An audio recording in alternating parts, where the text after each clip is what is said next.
Hello, friends, and happy Friday. My name is Steve, and we're here today for the Friday Conversation, episode 101. I think I'm going to call it season 2 now. I don't know why. I don't know why I waited 100 episodes to call it season 2. I don't get what the season thing is. I don't know. Anyway, so we're here with some guests today. We'll be starting to talk about myth and mythology, and we'll kind of see where the conversation takes us as usual. If you'd like to join us for a Friday Conversation, we organize everything on our forums at pagedoing.com. So go by and check it out and join our really wonderful community with a bunch of people who like to talk. So Jared, can you give us an introduction? Tell us a little bit about yourself. Absolutely. I'm Jared Michaud, born and raised in Wyoming in the USA. Least populated state, very small town atmosphere here, and I've been writing ever since I was, like 7. But I finally am publishing my first book in April of this year, and after I'm going on 39 this year, so it's been quite a journey, and I would say that my interest is in all sorts of different stories, from westerns, science fiction, fantasy. I go into nonfiction, just about anything I'll read. And my why for writing is what really made me want to come on and talk to you guys today. Awesome. Nice. Congrats on the first book. That's really exciting. Thank you. I hear you've got one, or? Yes. So I am Carl D. Albert. I just published my first book, actually, earlier this year, Truth of Crowns. It's an epic fantasy novel. And I'm a very happy member of the Page Chewing Forum and glad to be here. And Susana. Hello, my name is Susana Imaginario. I'm a writer. I write mythological slipstream. I published my first book. I was 36, so don't worry, plenty of time. And I have a few out. The next one is going to be out on the 21st of March.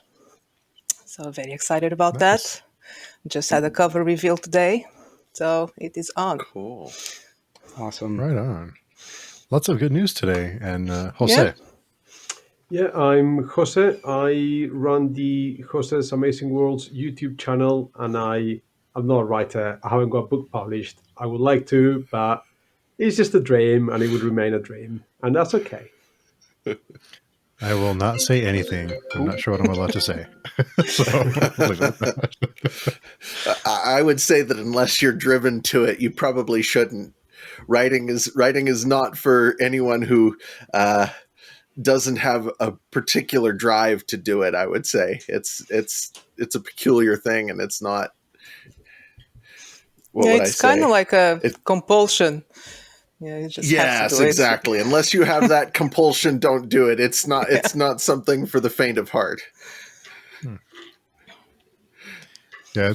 It seems it always. The more I learn about it, the more I learn about publishing and writing. It's like the more time it must take to, and it just seems like the list never ends to publish on our forum. We have a writer's battleground, and we're gathering some stories to publish an anthology series probably late this year, early next year, and just like surface level getting into like what it includes, and I'm not even writing anything. I'm just helping like organize. Wow, there's a lot of stuff, a lot of things to consider. Yeah, there are, and then you get into the whole marketing for a new writer, which is once you actually start to dive into what it takes to sell books. That I think that's where it almost got me. So, marketing is hard. Marketing is really hard. Yeah.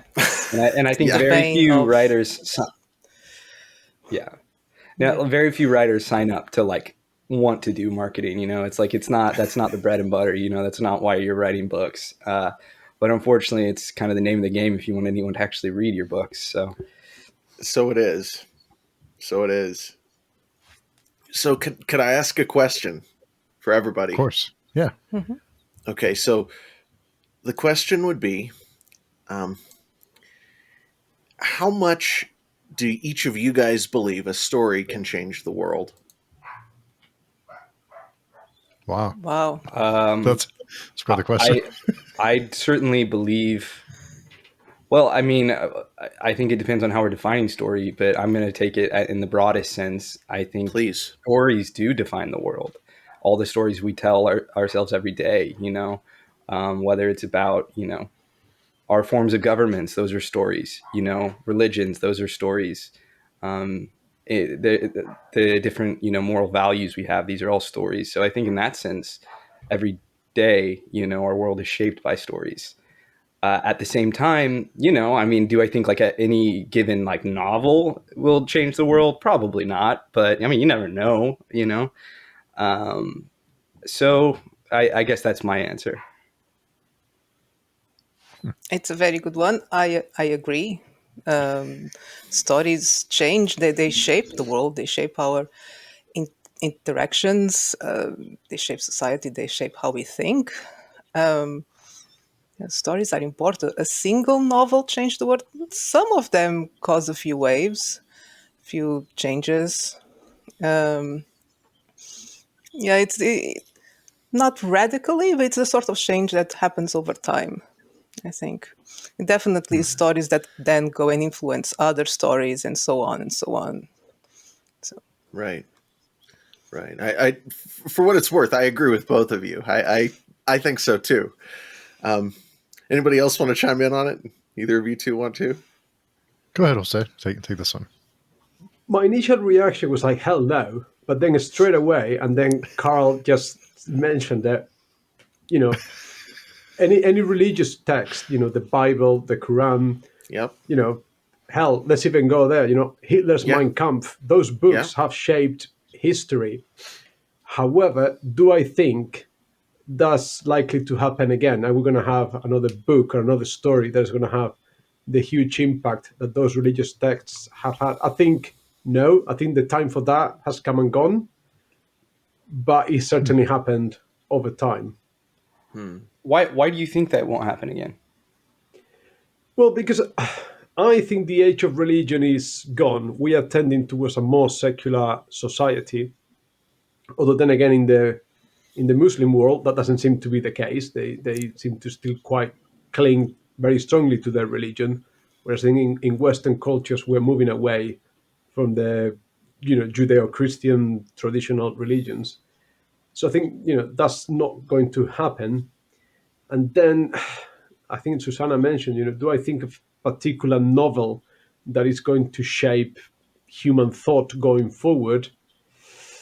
I don't see it happening, but then we didn't see the internet and artificial intelligence coming, and in 10 years' time, the world is going to be a very, very different place from where it is today in ways that we don't anticipate. So, with the information that I got today, I'll say no, and then I'll be proven wrong in 5 years' time. Yeah, I feel like something. I don't know. I don't think the stories that shape us will.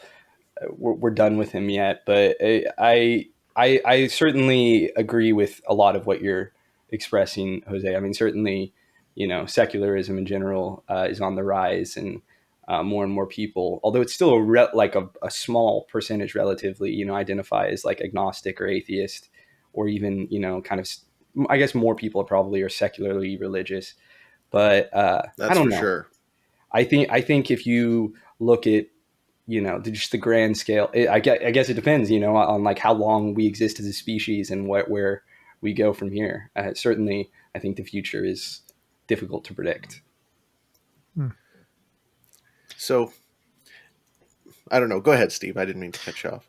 Oh no, you're fine. No, I think it depends on how you define the world. Because if we're looking within ourselves, and I read a book that changes the way I view the world it has changed, right? Because then I behave a certain way, and maybe I influence something else to do, whether it's positive or negative. I can influence other people because of my view being changed. So but so yeah, I think all of you are right, but I think if you kind of look at it from your perspective, then you're how you see the world. So then if how you see the world changes, does the world change? I playing off of that just a little bit. When I started my Twitter account for this for this universe I'm creating. This guy posted a tweet, and I could have kissed him because it was expressing exactly what I wanted to express. He says, some guys choose one story and make it their whole personality. For me, it's Starship Troopers.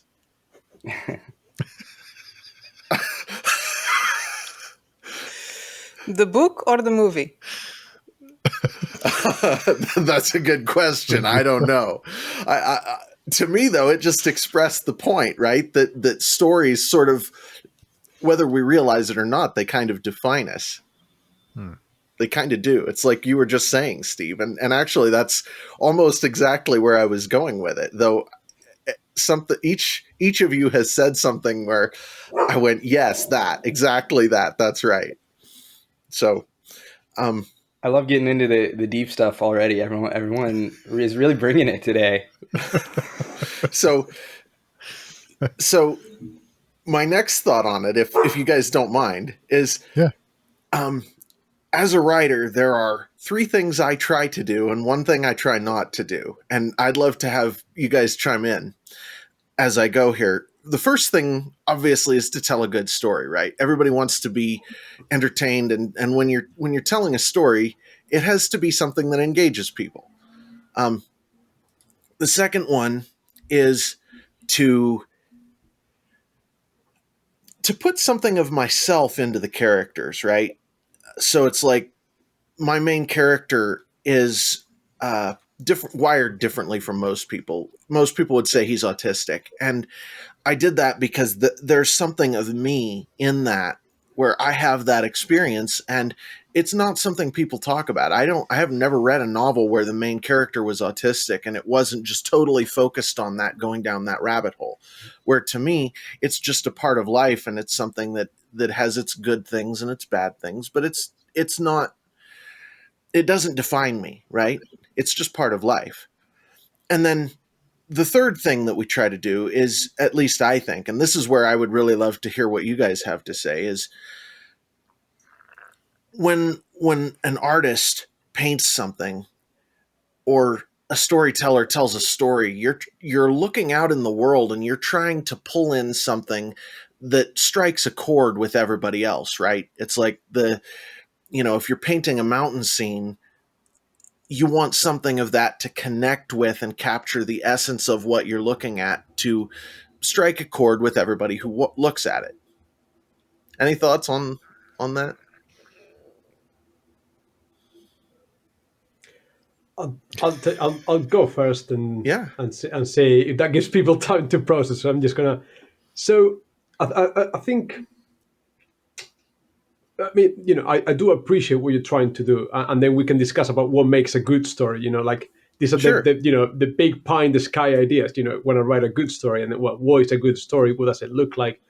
And so on. And I was thinking that a good story is like something that engages me as a reader or as a listener. And I think a few conversations ago, we talked about how maybe podcasts are the new storytelling device that we kind of lost in the past.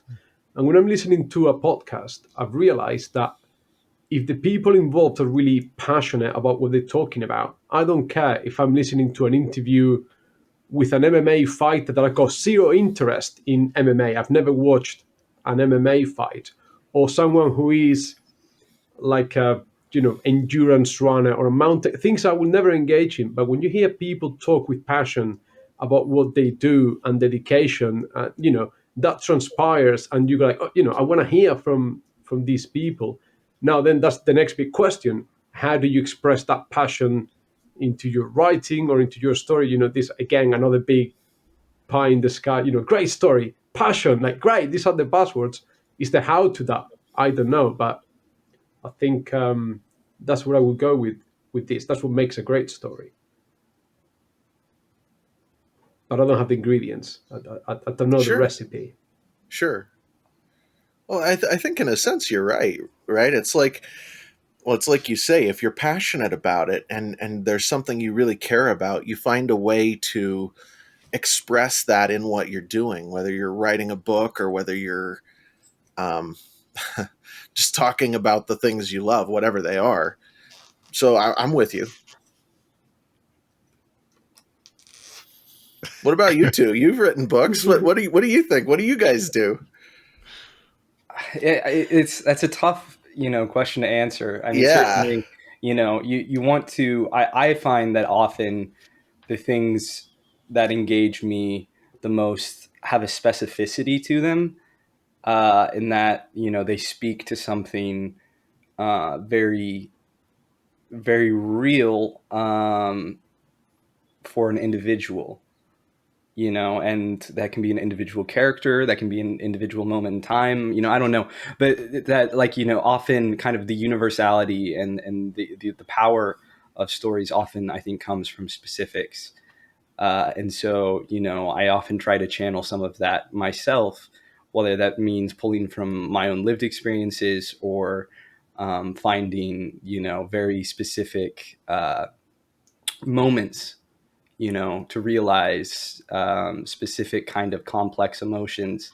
I don't know. This is sort of, I'm maybe being a little vague talking about specificity, but it's ironically, but I don't know. I think there's a lot of different ways. I try to kind of tell a story that connects with people, but Right. it's hard to distill, right? It is. It's absolutely hard to distill. I think it's like Jose was saying, you talk about something you're passionate about and you put something of yourself into it, or pull on something that you find to be really compelling, right? What about you, Susana? What would you say? I agree with most of it. Sorry, I was quiet because my dog is barking, so I had the microphone. Ah. He had opinions. I'm sorry. I wish I could translate. Yeah, I agree to some degree, because a passion by itself is not enough. You can be passionate about something, but if the other people are not going to be able to understand that passion, it's not enough. You need skill. You need to follow certain rules. You need, stories have patterns. They need to be understood, not just told. You always have to take that into consideration, and you will always fail to some degree, because no matter what you do, someone is not gonna like or understand what you're trying to say. And yeah, that's also part of storytelling. Part of the human condition, I Miscommunication. think. Yeah. Yeah, miscommunication. It's fundamental. Everyone is going to Yep. interpret the story as they will, because it's going to be their, the moment you told them, it's going to be their story as well. So. Yeah. Well, and we all have a little bit of a different place we're sitting, so things are going to resonate with some people that don't with others. Absolutely. Yeah. I just had a thought, not to backtrack too much, but if we do agree that stories can change the world in a broad sense, then shouldn't we stop AI immediately? Because, I mean, if AI can create stories and it can be, I mean, isn't that like a weapon? If stories can change the world? That's the thing. My answer to that one is no. Go ahead. You need No, to you go ahead. educate people to tell the difference between story and reality, because most people don't these days. And if they even tell the difference between story told by a woman, a human, and a story told by an AI, but even that would be enough. But basically, just not all stories are true. Just don't buy into everything you read. It's not just AI. I mean, we are inundated with fake news, with fake facts, fake images. And I think we are starting to lose track of what is real. And that is the danger. It's not just AI. People have been telling lies to other people since the dawn of communication, and we always been able to tell the truth to some degree. I'm curious, Steve. Are you proposing, like, that the AI like itself on its like sort of in a Terminator Skynet way, or are you talking like people using AI as like to spread misinformation?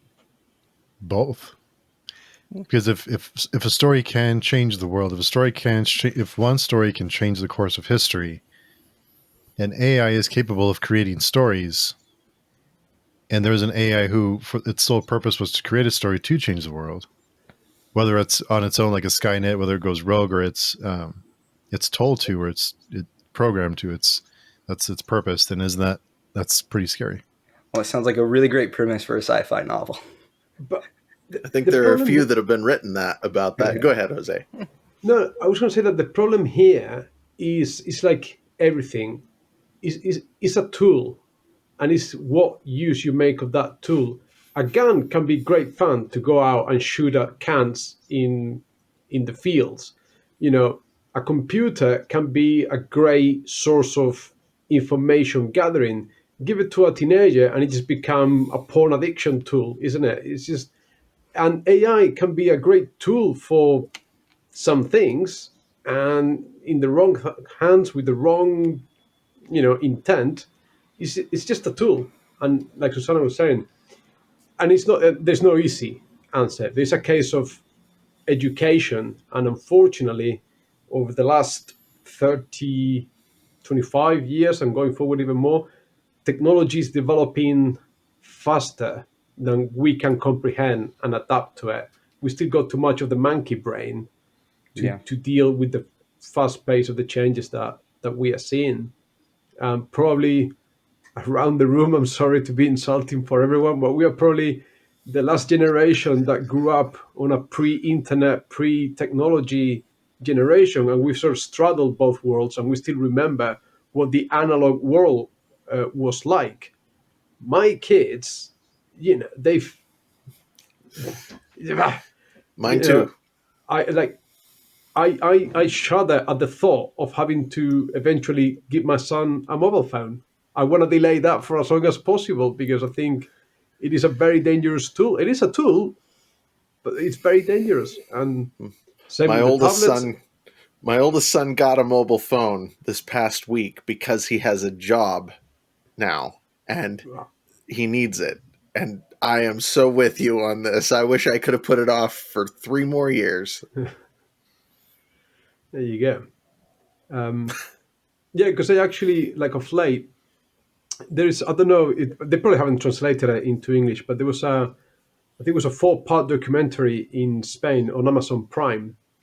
It's called Generation Porn, and it's about how much pornography teenagers consume these days and how early they start.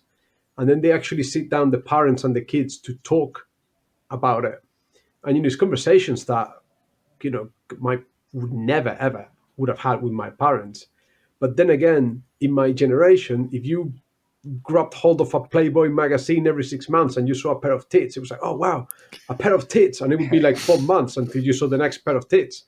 Whereas now, you got 10-year-olds with a mobile phone, you know, with no limit to what they can see, and all sorts of Yeah. problems ensue. And I think AI is similar. I think it's here to stay. I think fighting AI is a losing battle. Then it's a case of educating ourselves on how to use it, and how we can control it rather than the other way around. I'm for myself, I'm a little afraid to answer the question, Steve, because I think I could take an hour and a half just answering that one. It's a big issue. Seriously though, I have taken an hour and a half on the podcast that I do with a buddy. So Give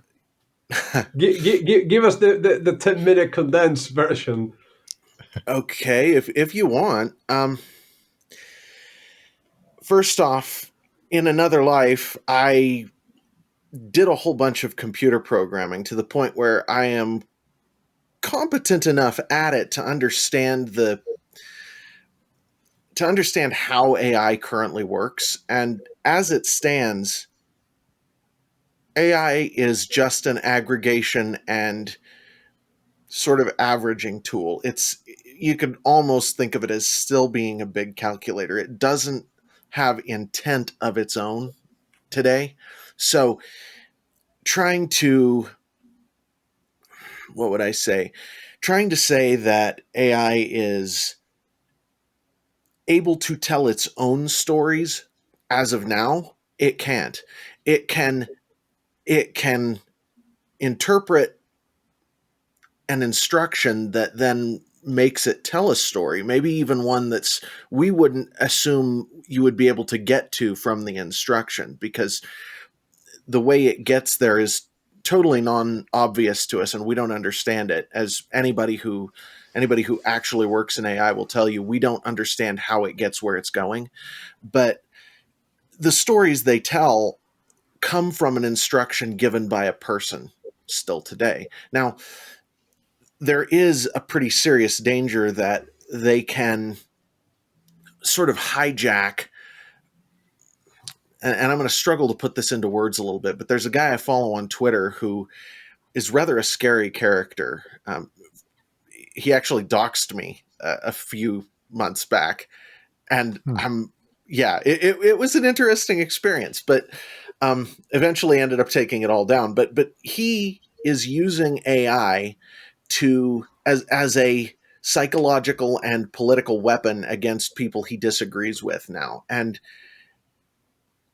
the way he talks about it, he's done a few interviews where the way he talks about it, yes, it could be a very scary thing, especially because I believe stories actually are the defining substance of how we interact with the world. Myself, I think that there are facts, but it's actually the stories about those facts, because we don't actually know a lot of facts. We know a lot of stories about facts. And some of those stories are mostly true. They mostly match reality. But some of those stories are more fictional, and it can be really hard to tell the difference, as we all know, right?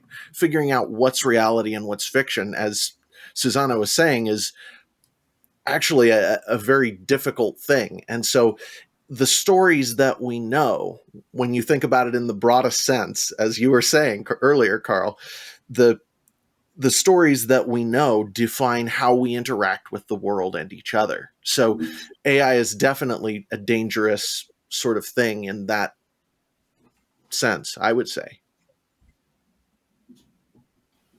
And I don't think it's outside the realm of possibility that AI does develop its own, what would you say, its own initiative at some point, its own ability to decide where it wants to go instead of just responding to human will, which is a whole other can of worms. How was the person on Twitter? How are they using AI, like specifically That's what to I'm like thinking. impacting it? Like, Okay. Well, let me lay it out, the basics of it. He runs many different bot accounts on Okay. Twitter, or has in the past, and the way he does it is, I don't know how many of you guys are familiar with what happened on 4chan and some of the other posting sites during the 2016 election here in the US, because what happened, people were seeding ideas into the general consciousness by using memes in a way that actually changed the election significantly. And this person caught on to that. And he started looking at how he could use that to intentionally change the way people think. So essentially, what he does is he uses AI to sort of aggregate and think about how people are posting on Twitter, and to look at what he would have to put out through his network of bot accounts to change the perspective, usually about political issues, in a way that actually changes the discourse. Through like memes and things like that? Through memes, through certain provocations. It's the way he puts it is, it's about finding the pain points. It's about finding the inflection points, the things that if you push this button, it's going to change the way people think. So for anybody who's familiar with Milo Yiannopoulos, this person claims to be responsible for Milo Yiannopoulos' rise to popularity because Milo Yiannopoulos was able to push buttons that changed the way people thought. So he gave him extra momentum at a critical moment to make it so that he could push the right buttons to sabotage a particular political view. And when you actually examine the history of it, that is what happened. Whether or not he was responsible, whether he's lying about that, I couldn't tell you. But that is sort of what happened. And if it's true, that's kind of scary. Can I ask a question? Yeah. Because something escapes me, and maybe because I don't partake in Twitter, I don't partake in Facebook, stuff like that.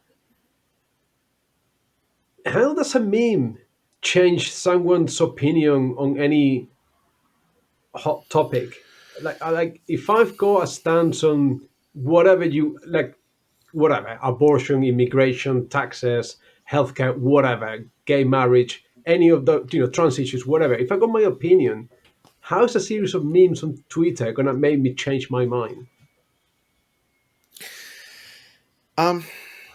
Well, to start out with, oh gosh, I don't know how deeply you want me to delve into the propaganda thing, but you don't try to change somebody's mind on a strongly held opinion. What you do is you work in the margins, and what I mean by that is if they have an opinion that about an issue that is complicated or that is difficult, instead of trying to get them to think what you want, you try to shift them by degrees away from one thing to another thing. So maybe the meme is making fun of a certain type of opinion, and it's polarizing the debate by making people decide they want to fall into one of two camps on something. And then from there, maybe the next thing is to introduce an idea that sort of plays off of that polarization and drags things slightly further in another direction. It isn't about, usually it isn't about being able to get people to think what you want. This guy claims that with AI you can do that. With AI you can get people to think exactly what you want. I don't know if he's right. I have to take everything he says with a grain of salt because I just don't. I haven't seen evidence of what his claims, so I don't know how far to believe him. But he claims you can. But what I have seen for sure is that it isn't about making people think exactly what you want. It's more about changing the way people talk about a certain issue, and you can do that with memes. And especially if you have stories to back that up, if you can find a particular true event to sort of push your point and then spread that through the general consciousness quickly, then you can kind of push a particular agenda in how people talk about something. Now, that wouldn't happen if people just learn how to think for themselves, which I think it's scarier than Critical all this thinking. AI and memes. Is no one actually thinks for themselves anymore. There's no base, there's no foundation of education, of history. They're erasing history, changing everything. Everyone can have whatever opinion, but oh, this makes me so angry. So what you're saying, Susana, is that you want people to construct their own worldview from the bottom up and to actually understand why they think what they think so that they defend it internally. How could you? No, I agree with you. I'm not serious. I'm being sarcastic, but yeah, I agree with you. Facts but the exist. fact is most people don't.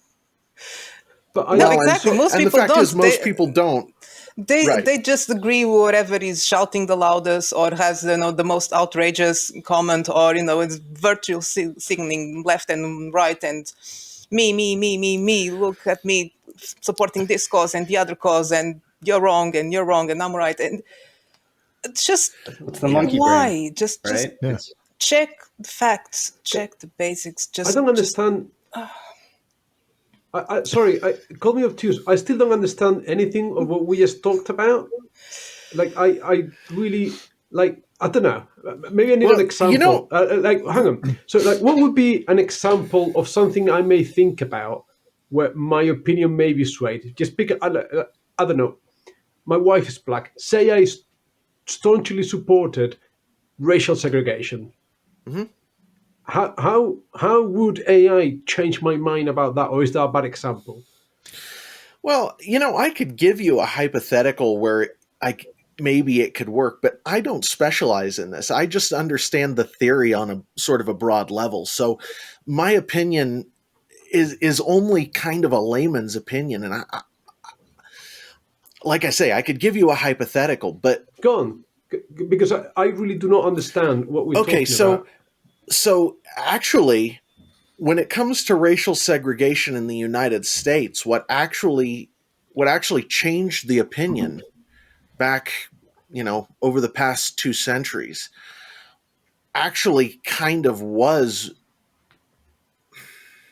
There was no memes. There was no AI then. We Actually, had. there were memes. They just looked different. When you think about what a meme is, it's a brief way of expressing an idea that captures people's attention. And we've had that ever since we've had language, because even if it's just a short phrase, like a nursery rhyme or what have you, those are essentially memes. Today we have pictures, and you can kind of do it in a more subliminal fashion with fewer words, but you're still talking about the same kind of process where you're capturing people's attention with a few words and getting them to see things through your particular lens. So I don't I don't know. Jose, I got to admit, I don't think very quickly. A day from now, 2 days from now, I'll go, oh, I have the perfect example for him. I know how to express this. I, But right now, it's escaping me. I'm I mean, sorry. no, no, don't get me wrong, because I think, I do believe that humans can be manipulated. I would like to think it's not as simple as all of that. Like, the other Well, day, I was Well, watching a video on, like, the history of heavyweight boxing champions, right? mhm, And so I called my son. I said, watch it with me. He was watching some crap on YouTube. So watch my crap, and we started watching, like, the history of heavyweight boxing champions. And then we got to Jack Johnson, the first black man that was allowed to fight for the heavyweight champion of the world title. And he mhm, was being booed by the crowds, and he wasn't allowed. And my son looked at me. Obviously, he's mixed race. And he mhm. said, why wouldn't they let him fight for it just because he's black? And I was like, fuck, like, how do I explain racism to my 8-year-old who has grown up in a mixed race household? Yeah. And I was like, and I couldn't. And obviously, are people racist? Yes. Do I believe that is a truly acquired and learned experience? For sure, because I know kids are not racist. No one is naturally born that way. It's an acquired I think behavior. I think we So have a fear of the other, a fear of things we don't understand, and that when you're not exposed to people of you know, other types of people, that you can that can turn into a sort of. no, yeah. The greatest fear known to mankind is fear of the unknown. That's yeah. Right. I totally believe that. So Actually, Jose, at some point in the next few minutes, if it's okay, I actually have a story to tell that might speak to your question about how you change people's minds, but I want to make sure that we finish on this topic before I drag the discussion off by the scruff of the neck. I I think with me. Oh, I'm sorry, Carl. Go ahead. I was just going to say that, I mean, if you want to talk about like old memes, right? Like the propaganda posters you'd see, Yeah. right? Like classically, you think of like, in America, Uncle Sam, like I want you to enlist, and all the like jingoist, posters around World War II, anything like that, you could view as a meme. Certainly the They were. format has changed, but it's again going back to just telling stories. And so, you create stereotypes. Those are stories, right? And by perpetuating kind of these stories online, whether they be through memes or whatever, like in you talking about 4chan, like I was totally around for that. I was first in high school and then college around the 2016. There you go, war posters. Um, I think I'm probably by far the youngest person here, and I'm very much in the demographic that was like fell into the 4chan. I mean, I didn't personally, but like Right. my age group, right? Yep. Fell into the 4chan, 8chan. I mean, it extended up across generations, but the But power of still, me, you have a view of it that you've experienced it. right? Comedy, I think. I love comedy, and I think comedy is very important, but comedy can also be used, like anything, as a way to demonize, as a way to weaponize ideas. And Comedy I gets past people's defenses in a way right, that few things exactly. can. They think it's not necessarily a big deal. They think, oh yeah, okay, that's just funny, or it's just common sense, or whatever. And so you start perpetuating these memes. Pepe the Frog was like one of the big ones, who was like started by someone who like basically got really mad because he wasn't this like racist, and it was starting to being used to make like racist and like homophobic memes and things. And it just gradually, it's not one thing usually. I mean, I think What's very really rarely it's one interesting? thing. It's It's a really cycle. interesting. If you look into the history of Pepe the Frog, if you want to delve into mythology in a very strange way, start looking into the history of Pepe the Frog, because it will take you down a rabbit hole you did not know existed. Did you know that I'm there is intrigued. an Egyptian frog god of chaos named Kek? I'm sure at some point I'd read that, but off the top of my head, no. Yeah. Not even kidding. This is stuff that we don't even understand how much our modern communication reaches down into mythology and myth and pulls things up. We don't even know because we've forgotten the original myth. Hmm. What were you going to say, Steve? And that's why you should I read was my just books. say with yeah, yeah. Educate yourself No, in I the just yeah. That's a good pitch. That's a good. Yeah, that's a good point. I think with the memes, I think they're more about planting seeds and mocking things and just kind of starting to. It's not something that you see and you say, "Oh, my mind's changed." It's more of a slow burn that starts, and then it kind of gains traction and it starts to kind of become something else. But I wonder how, with you mentioned mythology, I wonder how mythology, if that's the role it played in its when it was a thing. If mythology was a way to control the populace. Well, it still is, and it still does. Yeah, Absolutely. absolutely. Now, if you don't mind, I would love to dive down a rabbit hole that speaks directly to Jose's point about changing minds. Is that all right? Go for it. Okay. So, first off, the way I define myth, and I'm speaking of myth as separate from mythology. It's sort of the way Tolkien defined myth, and that is that it's a truth, something that is very true, very deeply true about the world, that is put into a story form. Okay, and that's just a sort of context for what I'm about to go into. So, back in Roman times, the way people thought about morality, the way people thought about what was good and what was evil and right and wrong, was so totally different that we almost can't conceive of it today. So, for example, let's see. Slavery. Well, slavery is a perfect example, but it was all based on power hierarchy. Good and evil were based on power hierarchy. They were based on how strong you were. If you were strong enough and had the power to do something, that made it good.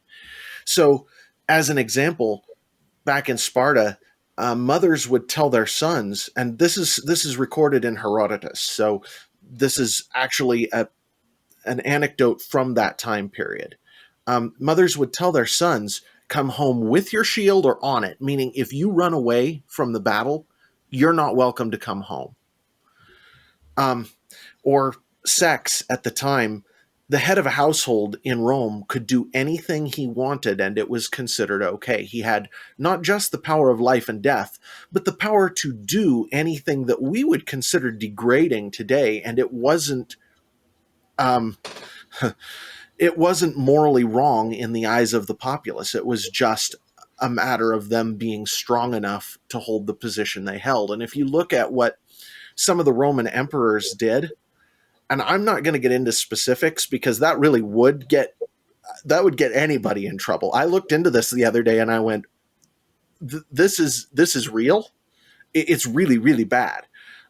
But what they did was crazy. And other societies at the time were kind of the same.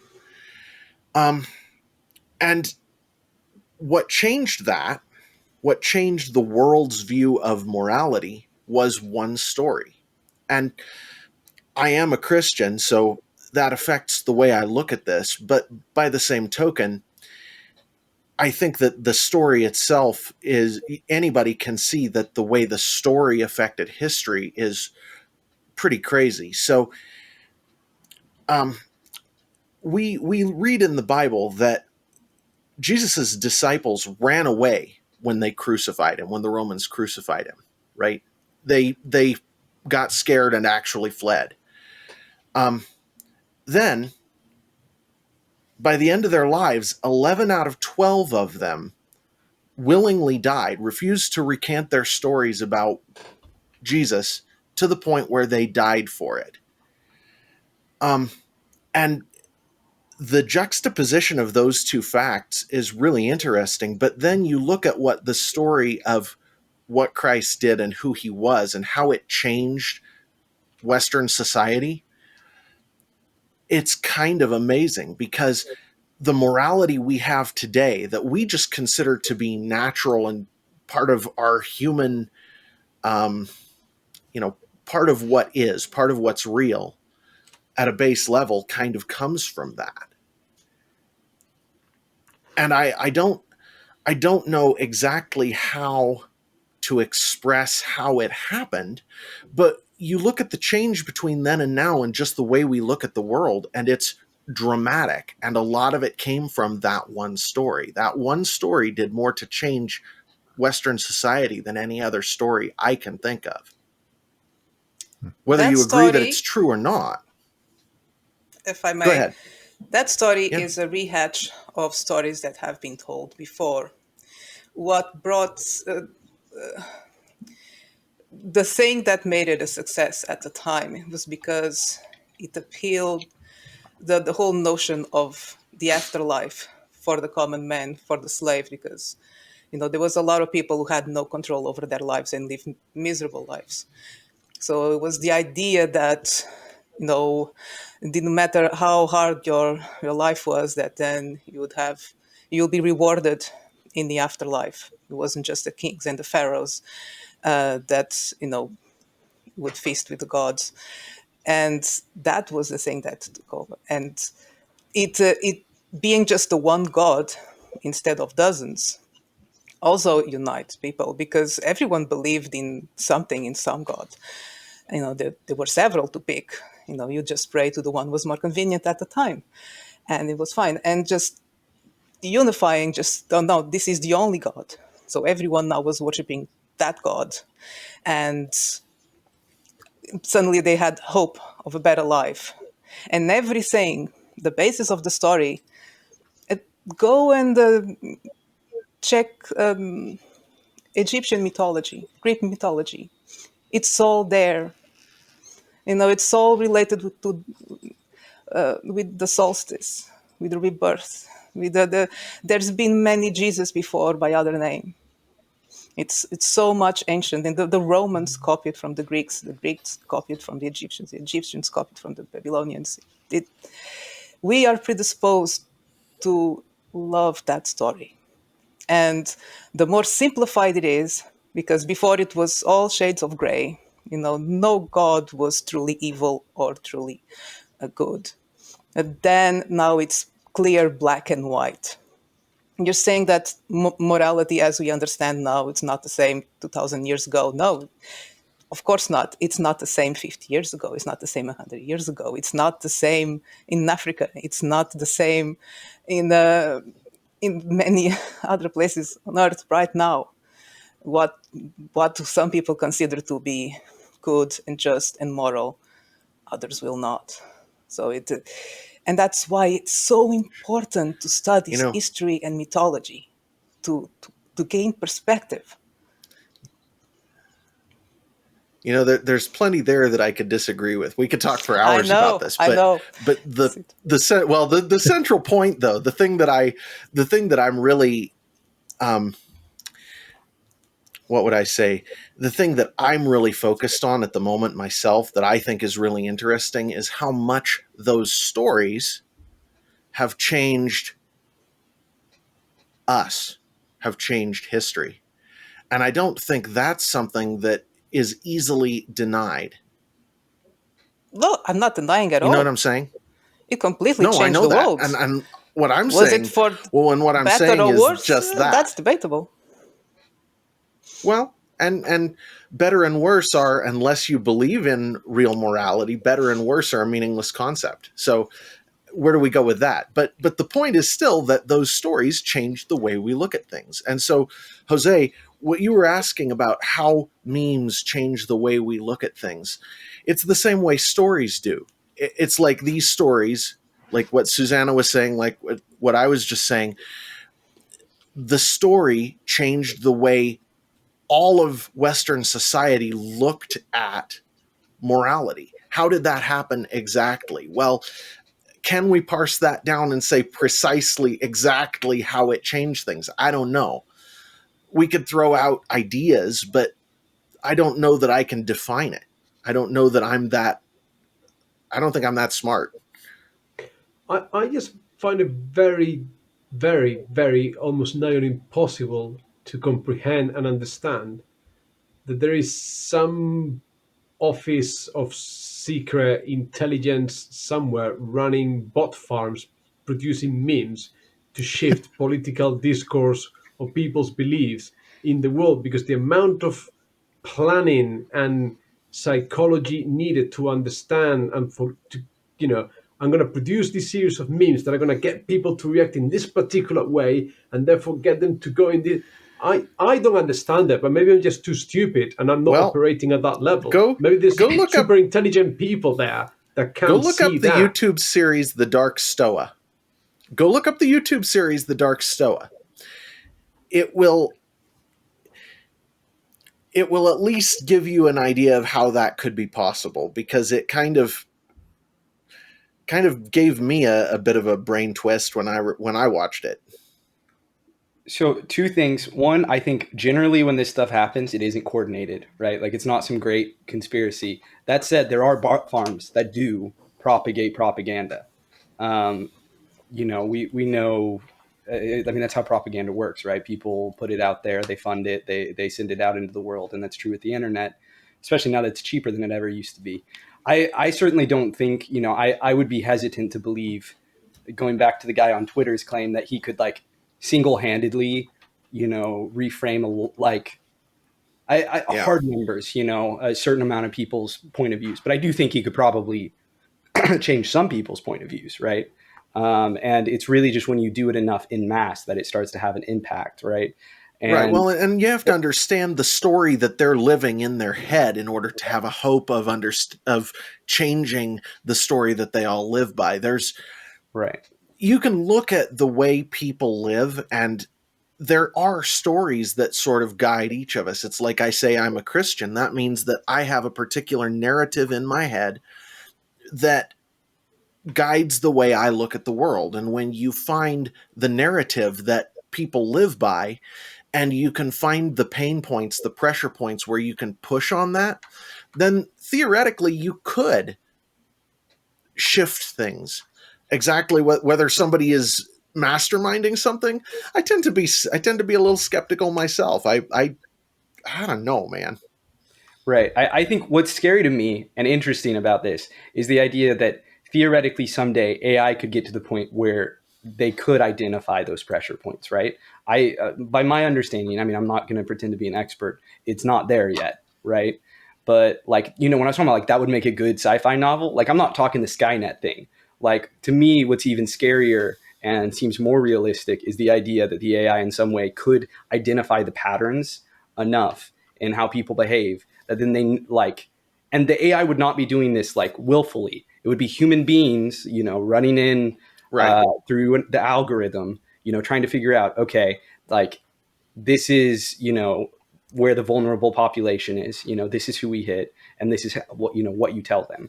And I don't think we're there yet, but I think it is a terrifying idea that with how it would probably be really expensive is one thing, because AI is really expensive to run.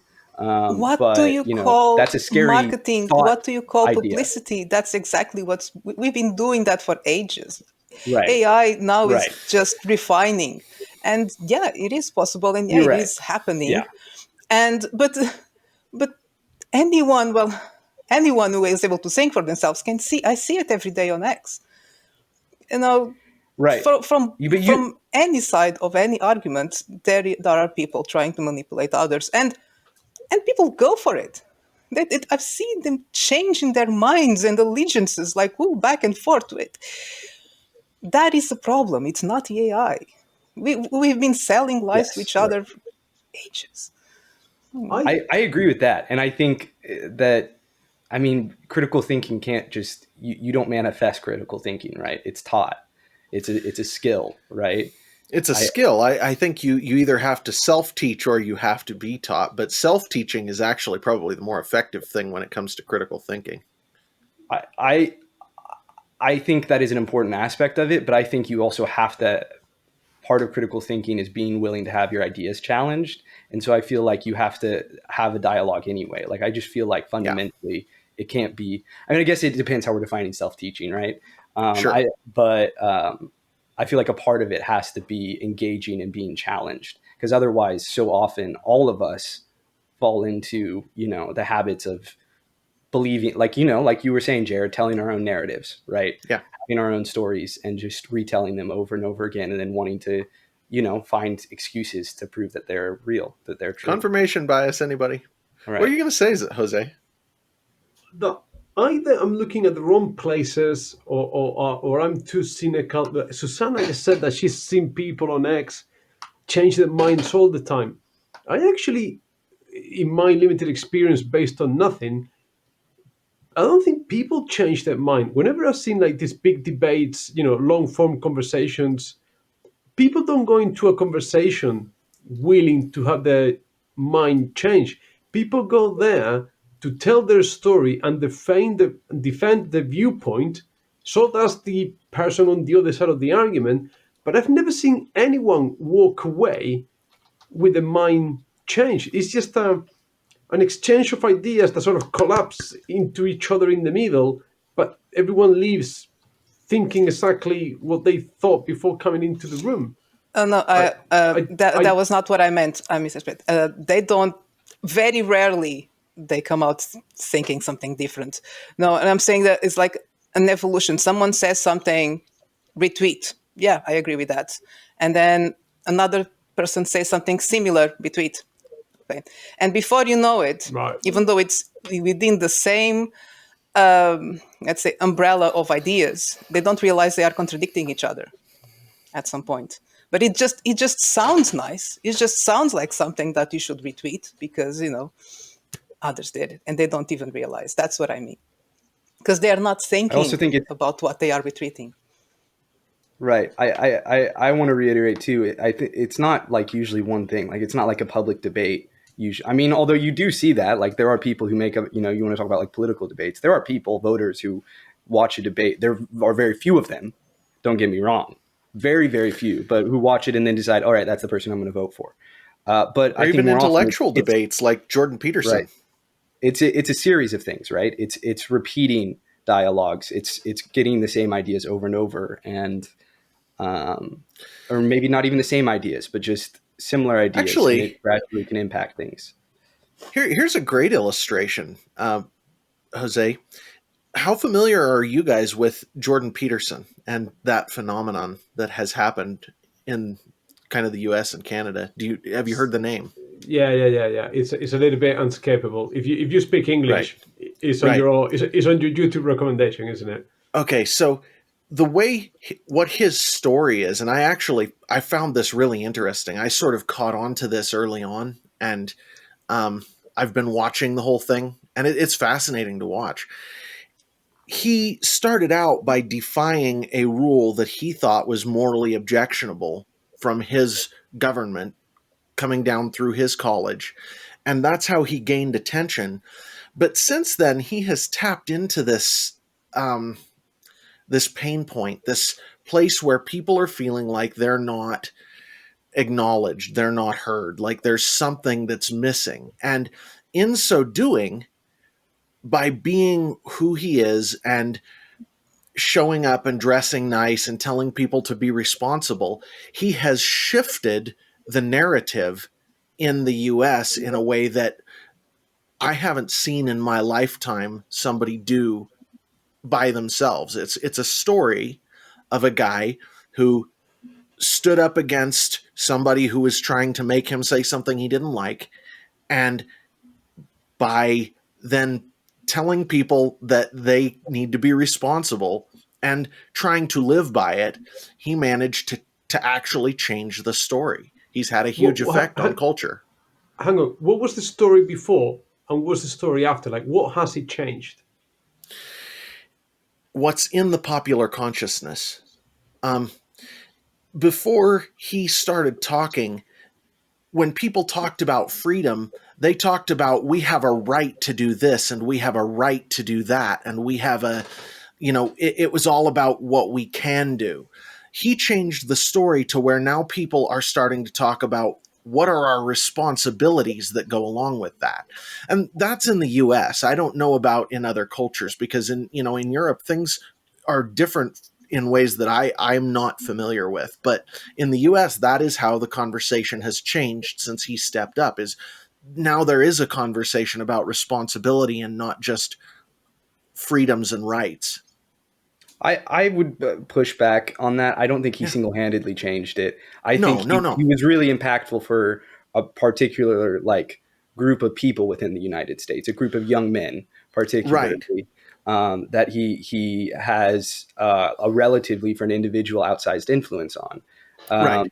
And I agree with you. I don't think it was single-handed. I think that he found something that where something was lacking, people felt a need. Go ahead. I didn't mean to cut you off. I'm sorry. Oh no, I that was the end of Okay. that thought. No, I agree with you. I don't think that he single-handedly changed things. I think that he was expressing something that a group of people was feeling and wasn't part of the conversation, and he was the right guy to bring it into the conversation. And that's how you change the conversation, I think. It's funny that we talked when we started off. We talked about that we veer off of topics a lot, but before I wanted to get in with Susana about mythology and what inspired her to write mythology, and what about mythology, Susana, do you love that that prompted you to include that in your work? Everything. It's how stories, like, okay, let's go back. So myths are stories that we tell ourselves to explain natural phenomena, to explain human behavior, to explain pretty much everything, how the world works. And those stories, honestly, I don't know what came first. There are theories. If we became predisposed to learn that way to think in stories, or if stories were just a manifestation of how we think. Not even going to go into that. But without stories, we wouldn't function. We wouldn't understand. We'd even begin to want to understand. Yeah, it's born from this desire to try to make sense of what's around us, to make sense of ourselves, and everything just came from there, just evolved from there. Literature, art, science, music. It's all part of this desire to explain and communicate our understanding of things and each other's. So yeah, and it's fascinating to see how the same themes evolved again and again in different parts of the world and in different cultures, how they adapt, how they evolve, how they pick and choose the myths that they like to and create their own mythologies, how they then represent how humanity was at the time, how they represent the climate, the geography. It's but it's still at their core, it's the same story, it's the same archetype. It's how we think, it's what makes us human. So you can write I anything. I Sorry, think. Go I ahead. got carried away. Just No, you're good. You're good. No, but would you say all mythologies? Because I know far less than you, but to me, sort of the Norse mythologies and the Greek mythologies are very different. Like the Norse gods, are they the though? possibly the Egyptian gods are, these all powerful beings, supernatural, whereas the Greek gods are these very human, very flawed representation. So the mythologies are very different in nature, in Are they different though? cultures. Think Zeus. To my layman's stupid brain, they look very different. They're not. I can go They're on. not. They're not. They're just not. They're really not. They're well. What I would say, and play on this if you like to. What I would say about how they're different is that they tend to emphasize different characteristics of the stories they're telling, but that the base stories behind them are often very similar. See, so we agree on something. It's great. Yeah. Oh shit! Yes, absolutely. We agree on many things. I would say though, going back to what you had just talked about, that the reason that these same archetypes emerge over and over again is that there is such a thing as real truth in the world, and that they're pointing back to it. And that in my mind, that's because there is a creator who made the world, and he he is that truth, and they point back to him. You lost me at So do you truth. think that That's what I go with. I Laws of know. nature and physics. Yes, truth. Yes, no creator. Go ahead. no, just do you think, because the bitch just said we keep getting these same archetypes and these same stories. Is it because we as humans need that? We need something to look up into the stars with. We need something to believe in, because otherwise, what's the Absolutely. point, right? So Yeah. do we keep telling whether they're real or not, or we really truly believe it or we don't? Do we just need that there in the background just to?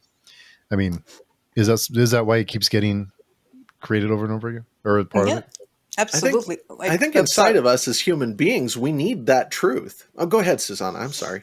just myself in this example, I am an atheist. Like I just said, I don't believe in creation. Let's say, or just that this one God responsible for everything.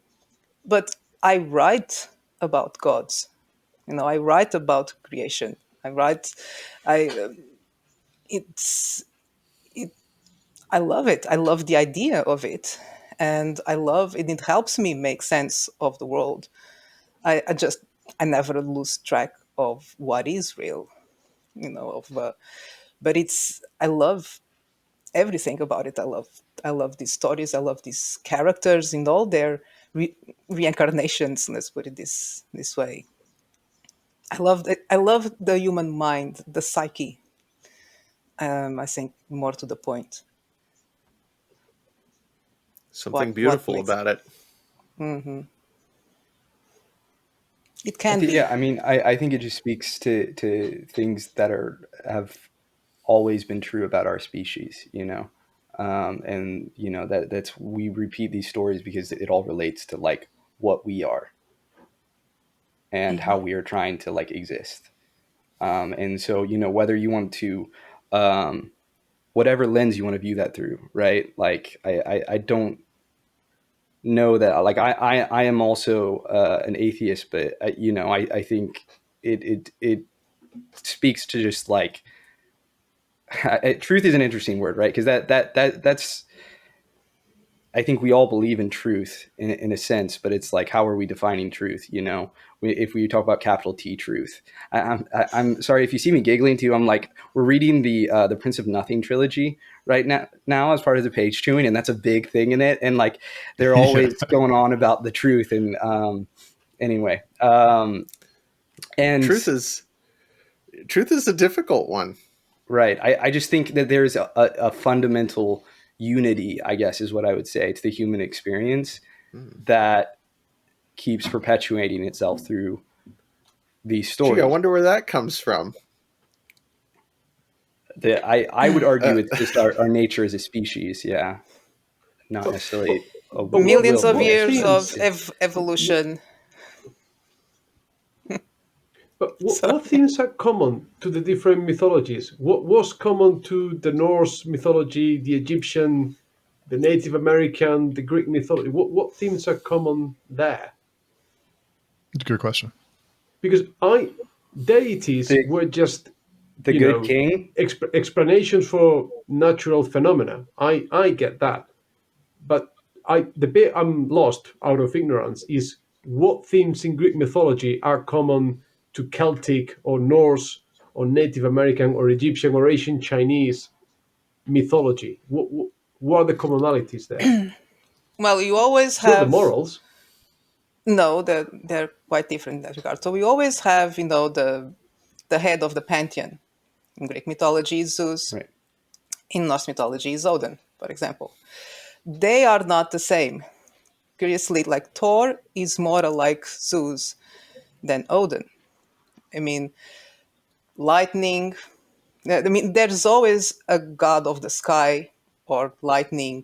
There's always a god of the sun. There's always a god of the ocean. There's always a goddess of life or earth or fertility. War. You know, war. Let's not Or forget chaos. It's always at least one god of chaos.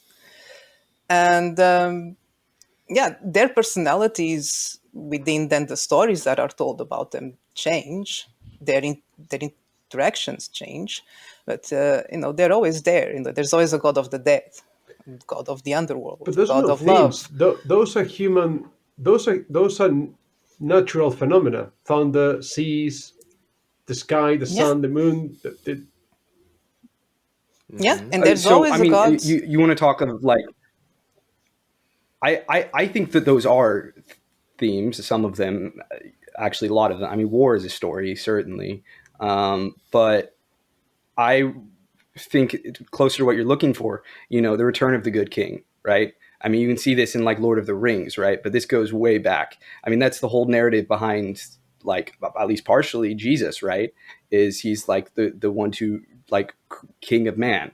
And But you go but back further. but that goes back to the Greek myths, and I think we had this conversation in the past where there's only so many stories, and we just retelling the same eight main stories, and you go back to the Greek classics, and it all comes from there in Western societies. So I if mean, you're It's if it goes you're back before that, but yeah. if you're saying that we're always retelling the same eight stories, then why would you say that the mythologies are all different? Because the whole point is that those mythologies are sort of those same stories over and over again, right? That's No, it's because it was mentioned about themes, and what I'm saying is that the mythologies were just explanations for natural phenomena, and of course they're going to be the same because we all experience the same natural phenomena everywhere in the world.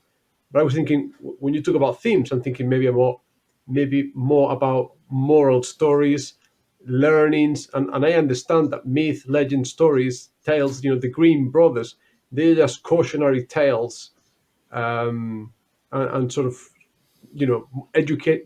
Myths, stories, also there for educating and Exactly. and so on.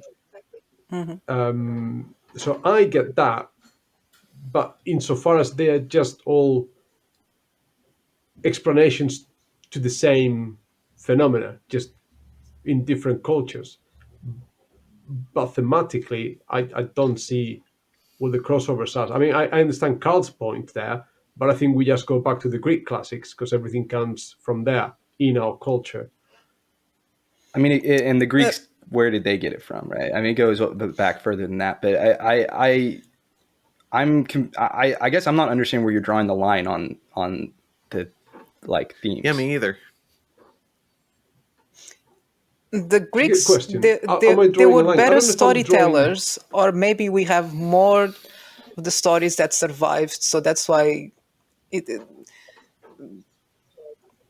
But they didn't come up with mythology. They borrowed for whatever came before. They were just really good at it.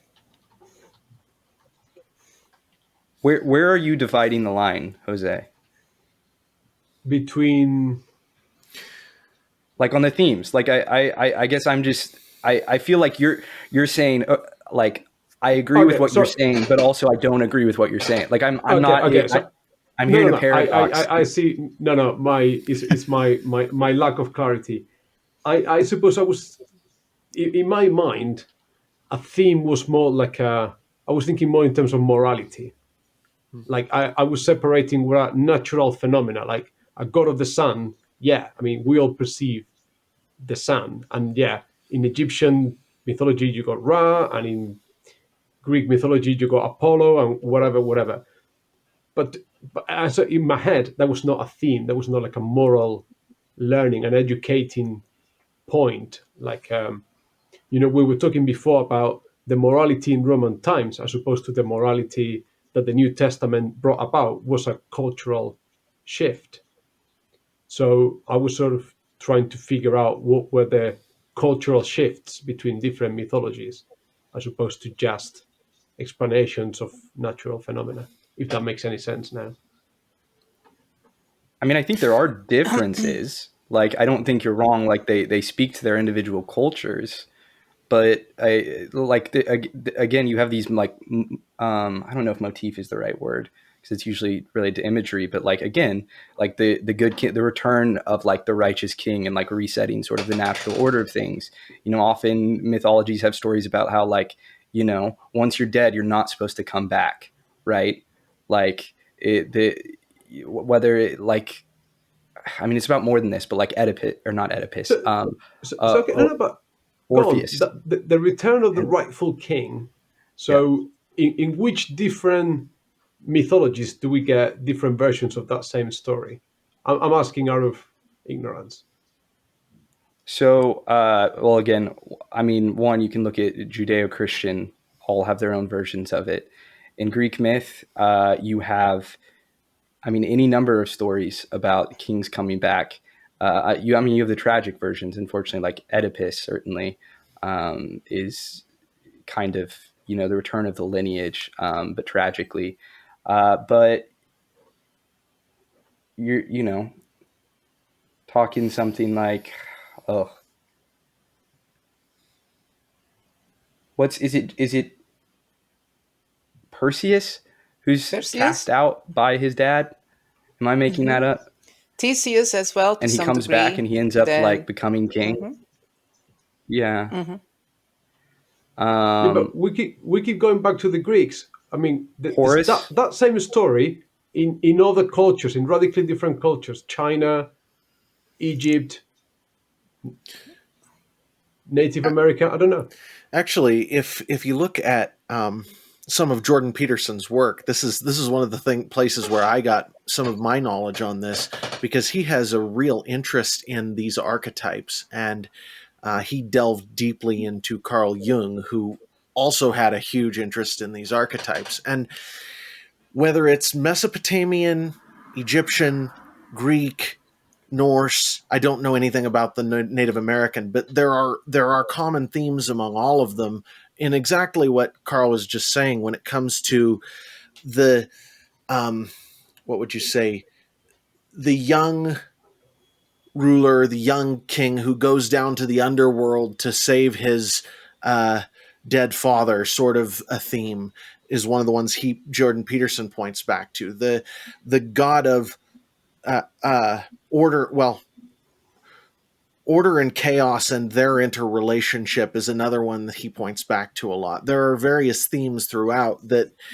do have common, Yeah, what would you say, common occurrences in these different mythologies. Yeah, but you keep, I say you guys, everyone here, we all keep going back to the same geographical place, which is the birth of modern Western civilization, which is the Mediterranean, where Greece, Egypt, Italy. The Egyptians were, at some point, they were Greek, right? Like, Cleopatra and all this. Was the city Alexandria in Egypt was called Alexandria because of Alexander, Macedonians. You So we keep going you back can't. to the same geographical point, which is the birth of Western civilization. So of course, all those themes and all those myths are going to have a common ground because we go back to the same place. Coyote And and Loki, two different Mm-hmm. continents, Mm-hmm. same god. Exactly. say The that again. trickster god Who? archetype, like Hermes. You want another Western one? Mm-hmm. The messenger of the gods. San Wukong. You have these gods who are tricksters who have to go against, their whether sometimes they're the antagonist, sometimes they're the protagonist, and they have to go against their natures for the betterment of the community. You know, sort of sober up a bit, you could say. It's, you have. I mean, I'm thinking of, again, Western ones because that's what I'm most familiar with. In this case, not Native Americans, although that a lot of their myths certainly have similar, common I ground. just feel like I But wish we had someone that came from a bit further east, to give us a different or not perspective. I got to be honest, Jose. I don't understand exactly where you're drawing any lines either, because it looks to me like we have cultural differences, but that the myths all come back to similar themes and um, what would you call it? Motifs. I mean, that is a good word for it, across these different cultures. And whether it's, whether they have common origins or not, they do diverge more outside of that, but you still get, like Carl was just talking about, you still get some of the same things. And of course you have differences. That's part of human culture changing.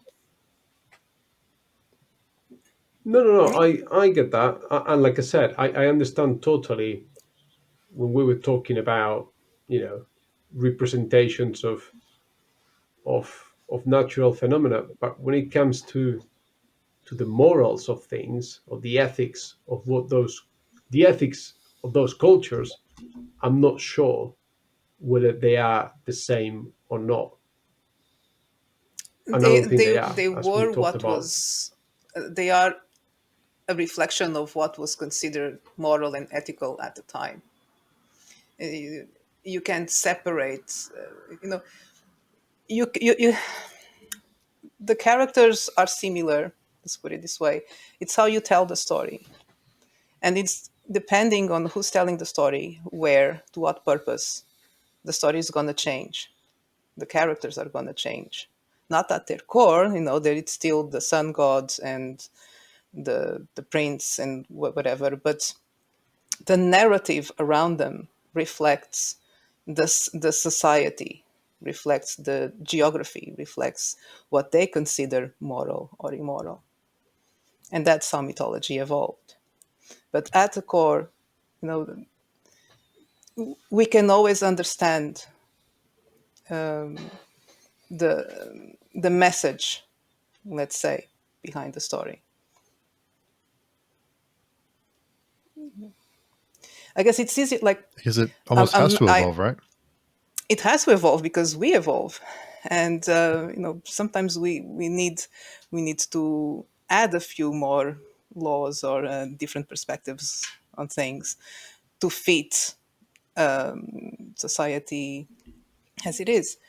I was gonna get sidetracked. Like, I don't know pretty much anything about Indo mythology or Chinese or Native American. Sorry, I can't draw any parallels there. And I find them quite difficult when I was researching for my work. I couldn't find many parallels because it's a completely different narrative, because they evolved so early on, so different, so many different ways that it's hard to draw parallels. It's very easy to draw parallels between the Egyptian, Greek, and Roman and Norse, because they were all geographically kind of in the same area. Yes, I know, Jose. I thought that's what you were getting at. Okay. The differences are minor because society in itself, the way that it evolved, was, they kind of mingled together. It was minor. I mean, geographically, it's very, very tiny bit of the world.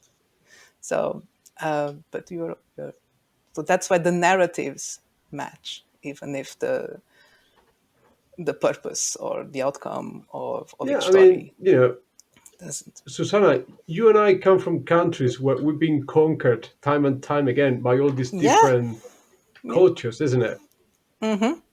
So it just goes to show how, like you said, we're a small part of the world. All these stories come from. So of course they're going to have. And then you said that when you were researching maybe Indian or Chinese mythologies, that it was very difficult to draw parallels, and that was Uh, precisely my point. in the And narrative, the same deities are there, but the narrative around them is completely different.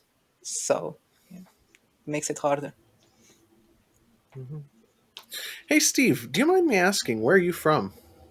I'm from New Mexico. Okay, California here. gotcha. Actually, originally Oklahoma, but I have been in California for many years now. Gotcha. I was just curious. I assumed U.S., but I wasn't certain. Yeah, that's why we usually have these earlier in the day, so Susana and Jose and some other friends we have on the other side of the globe can join us. tell you what, Absolutely. it would have been interesting to have had someone like Paramita or Varsha here today, because they probably would have been able to give a much, well, I don't know, a different perspective, from their part of the world. Yeah. True. Yeah, I know Varsha's very well versed in Indian mythologies and religions and stuff. So, yeah, that'd be great to hear their perspective. Absolutely. So there's that crazy But community that Steve has uh, created. but Page apparently turn, isn't it? Paramita managed to follow most of my nonsense. Even she doesn't know much about Greek or Egyptian mythology, but she managed to follow my story pretty well. So I think I did a good job keeping the narrative accessible to anyone. That's important. Yeah. Yeah, In Noblier, because yeah. I didn't know much about mythology, I but I followed completely along. Yeah. failed in timelessness. I think you, you need to know a little bit of Greek mythology to keep up. That's Well, live we and do the learn. best we can, right? Yep. So Susanna, what's your? I know it's Greek. It seems like Greek mythology is your biggest, one of your bigger influences. Is that fair? Yes. Yeah. What is your which figure or entity or being is your favorite? In Greek mythology. Ooh, well, that's a tough one. I like them. I thought you'd have an answer. Um, I can't say Psyche because that would be cheating, because most of her story actually was written in Roman times. It's complicated.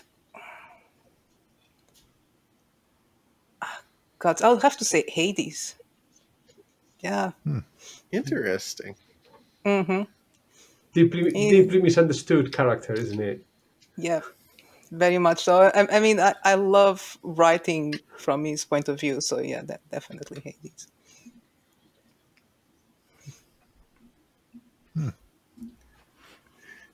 What about you? Do you have? Does anyone Interesting. has a favorite? Interestingly enough, if I had to pick one, I would go with Odysseus. Oh, we're talking about Both gods. are good. Oh, we That could be just said anybody. mythology. I didn't. True, Have. true, true. I was. I haven't even got to the mortals yet. No, Hades is still the first. Yeah, it's still the favorite. Mortals and demigods. Oh, I I just wrote a novel about the Minotaur. And yeah, but If that I was can fun. just take the whole Trojan War, I think I would just take the Trojan War. I really liked it. A lot of really colorful characters and great twists and turns, and the gods are dickheads as usual. It's got it all. It is Sex, insane. love, drugs, rock and roll. It's got it. It is insane, but it's quite sad, and I don't know. I'm talking about the Iliad. I mean, it's brutal. Yeah, I would say the whole Trojan War is sad. It really Yes, is like just a tragedy for everyone. but I talk mean, about the Greeks moral. had no. Yeah, Yeah, talk about moral Yeah. and motivations, and it's just that was insanity. That was just such a waste of life for the sake of You know, let's fight kind of deal. yeah. Actually, as we've been talking about this, one of the things that keeps coming back to me is that we're talking about morals and moral differences, and all of these mythologies are just totally brutal. I was yeah, saying earlier on about how might sort of made right in morality in in Roman culture, but you look at all of these mythologies, and that's kind of a common theme. Is it's like people do what they can and what they want, and there isn't a lot of return to a good or right or moral or anything. The only exception to that I know is Christianity. Crusades. but Yeah, is I it? mean the Explain Greek the gods were Crusades, particularly please. rapey, weren't they? Well, if you okay, that's like a 90-degree shift here. What I'm saying is that in any of these mythologies, there is no appeal to good. There is no appeal to right. Where with Christianity, there is at least a measuring stick, and as you point out in the Crusades, they fail to measure up, but there is a measuring stick that they're trying to appeal to. Where with the others, they don't exactly even have a measuring stick. That I that's Well, I would Yes, they disagree do. with that. I think they do. I think some of their values are different, but there absolutely is a measuring stick. And again, you don't you want to go to the East and like Buddhism. The values are somewhat different, but they still value things like peace. You know, and uh, any number of their parallel values. I know that there are Chinese myths about how kings must be just or otherwise they have no right to rule. So it's not all might makes right. Certainly, I think that's a prevailing story because, and I think I would argue it's one that still prevails today. You're right. Because if you are strong enough, you can make whatever you want to be true. True in quotes, right? Yeah. Like if you're in charge, The and no one victors can write the stop history you. books. Right, exactly. Yeah. Tale as old as time. Yeah. Well, and, Like and, and I wasn't just to be clear, you kind of mistook what I was going for there. I wasn't saying that. I was more making an observation of structure than of morality exactly. What I was saying is that the only one of these where you have a cohesive moral pointer, a cohesive moral compass, seems to be the Christian one, where the other moralities, just as an observation of structure, they seem to have a lot of different things going on, but they don't seem to be trying to tell a story with a moral. I think, Jared, the point you're trying to get at, I think, is the Ten Commandments. It's the first time that we get this code of laws by which to live your life, not from a legal standpoint, but from a moral standpoint, isn't it? Uh, Sort of along those lines, right? It's like elevating morality to the central point of the story seems to be a Christian theme, where these others are there are stories and there are what they consider good and bad, but it isn't like they're elevating morality to the central point of their story. That's sort of Yeah, what I'm getting at. yeah, and like in the Old Testament, in Exodus, when Moses gets the Ten Commandments, it's all coded there. The things that you should do and you shouldn't do, written down, plain. That's the law, and it's the first time that you get a, you shall not kill, How you shall not steal, all that sort of stuff. how are you defining morality? Because all of these stories are about how to act and how not to act and what's appropriate and what's inappropriate. But that's what morality is, isn't it? It's how to Exactly. act and not to act, but it's time dependent because morality shifts. No, So what exactly. was I'm asking Jared, like, how are you? Because I would argue they all have a moral compass. It's just what is that moral compass? Well, I'm trying to think how to put this into words. I don't easily translate my thoughts into words. I'm sorry. It's a case of, to me, in the Christian, what would you call it? In the Christian story, in the Judeo-Christian worldview, it morality is elevated to sort of the central topic of the story in a way that all of the others don't really seem to intentionally do. It's like, yeah, there's stories about how people act and how people are supposed to act, but it's more like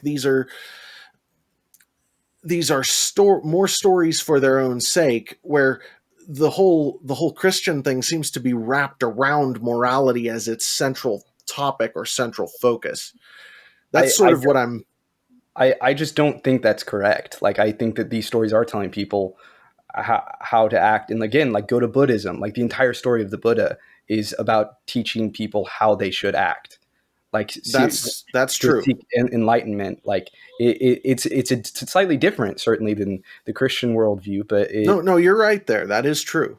I think I think even the Iliad is in many ways a cautionary tale, and that's not even one of their like foundational religious myths. Like that was a poem. It was a narrative, like, for entertainment as much as anything. So in that way, certainly it's different. I agree with you. Well, and But that difference that you're pointing to there is sort of what I was noticing. right, I mean, I think it depends on the story we're talking about, because like I think there are parts of the Bible you could point to that I think are, I mean, the Old Testament and the New Testament are like different books. Like, I just don't know where the line is being drawn here either, because the values themselves too change. So yeah, I don't know. You've been awful quiet, Susanna. I noticed you were wanting to vehemently disagree with me there. I want to make sure that you get a chance to say something. I disagree so much. I don't even know where to begin. Are you That's familiar okay. with the Delphian maxims? Say that Greek mythology has no morality. Very simple morality. I didn't And say that. I and didn't say that. but they don't have. But like personally, that's what I guide myself. It's by the Delphin maxims. If I'm gonna say that I don't have a religion, but I have that philosophy. Know yourself, Sure, everything in and moderation, etc. Um, and most stories are cautionary tales, well, of things that happen when you don't know yourself, when you don't take things in moderation, when you overcommit, when you fight for the wrong reasons, when just get too greedy. There are so many stories about just hubris, even amongst the gods. That I they see are what you're saying. there. They are not the thing. As I said in the beginning, they are not simple black and white, because people are not black and white. Humanity is not black and white. Life is not black and white. There's no absolute good or evil and no absolute right or wrong. Circumstances change. You have to adapt. I Christianity Again, adapted I'm sure we can again. disagree. I'm sure Christianity we can is always disagree, but adapting. you Like, actually, well, you sort of made my point for me there, though. And Did what I'm I? saying Because by I have that more is that points. Yeah. you said there is, well, yeah. Well, what I was gonna point to though is you said there is no black and white, and what I'm saying is that in most of all of these mythologies we're talking about, of all of these stories we're talking about, Christianity seems to be the one that tries to put a black and white, doesn't it? Yeah, tries really hard. Yeah. Well, and I that's what I was speaking to. But I would argue it it's goes before that, Zoroastrianism, which is where a lot of, and the Jewish, Gnostic texts. I would disagree with that too. I mean, I think in this same area of the world, certainly you see these yep. like religions of dichotomies pop up, um, and it is often treated as a war.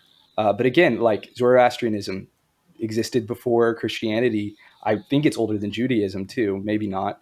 And Well, seems hardly Christianity is sort of a continuation of Judaism in one right. sense. So, Right.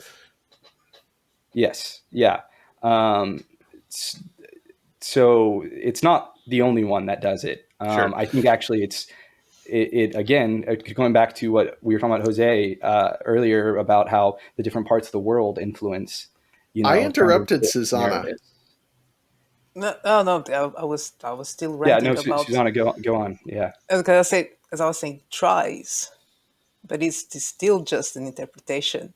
What is black and white changed so much from from the Old Testament, what was considered good and right and legal, and from what it is now. And okay, let's even in more modern times. For example, bigamy is wrong, right?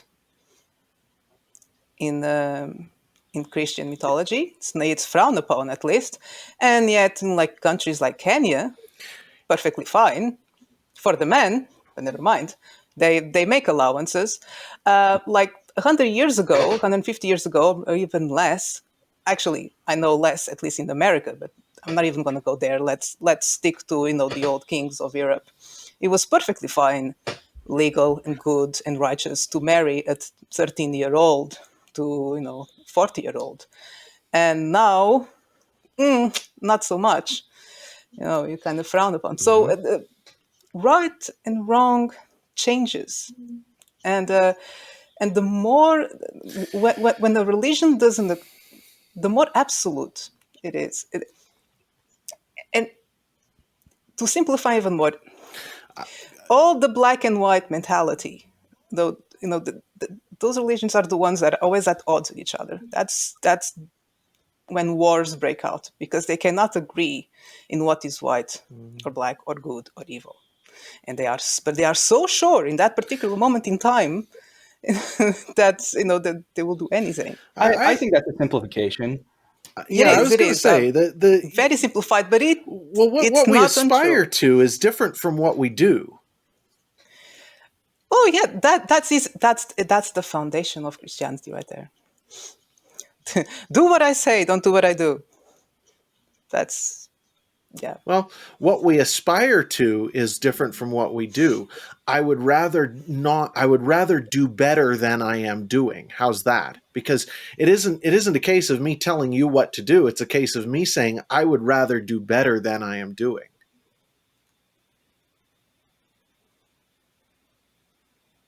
And how is that different Yeah, I mean, from? I think it goes beyond Christianity too.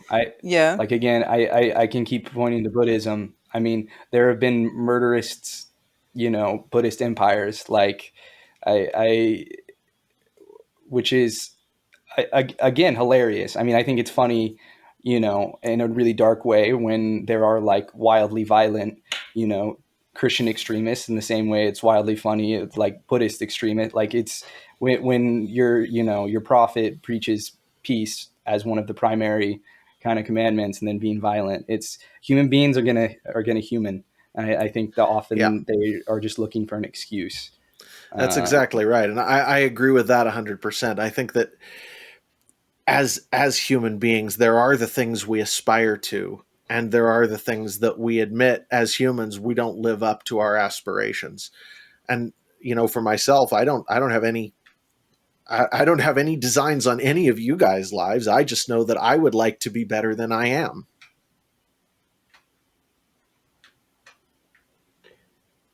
Can I randomly move the conversation in a different direction? Please. Sure. Let's do it.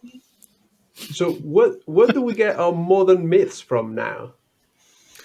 That Which is a myth? really good question. Which myths? Modern myths? I don't know. I don't know. Whatever floats your boat, Carl. What? We're talking Okay. about urban myths.